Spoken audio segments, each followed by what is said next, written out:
Mamma mia, mamma mia. Mamma mia, let me go. Oh, won't you take me home tonight? Oh, down beside your red fire. Oh, and you give it all. You got that bottom girls. The feeling of being discovered by Roger Taylor and Brian May was amazing, but also very surprising. People had told me that I sound like Freddie Mercury for many years, but I didn't know that it was anything special until they noticed. In 2012, I was approached by the manager of Queen, Jim Beach, and he told me that in a few years they would be making a movie about the band and about Freddie Mercury, and asked me if I would be willing to do some singing for the movie, and of course, I said yes. So you think you can stop me and spit in my eye? So you think you can... Seeing the movie for the first time was very strange for me. I'd never heard myself or seen myself in a movie before, and I could hear every time my voice was in the movie, but everyone I talk to says they can't tell, so mission accomplished.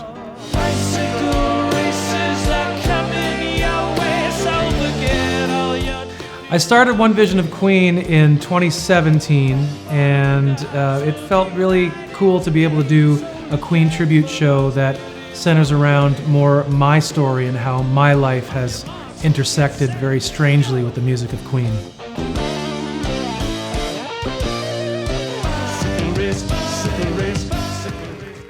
I'll let you in on a little secret. The reason why Celine Dion was crying when I appeared on stage for her show was that the song just before that was she and her late husband's favorite song. And then when I came out with Somebody to Love, which is a song that she loves as well, it was just, she was overcome with emotion, and it was really cool.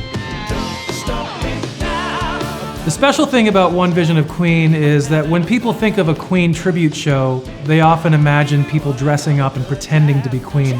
That's not what we do. We always come as ourselves. I tell my own personal story about how I have discovered the music of Queen and how it found me in a very organic, natural way. I love performing their music. I love telling my story, and I love that we get to get up in front of so many people every night, and also that we sound more like Queen than anybody in the world. Adventure seeker on an empty street. The amazing thing about Queen is that literally everyone in the world loves Queen. Everyone knows at least 2 songs.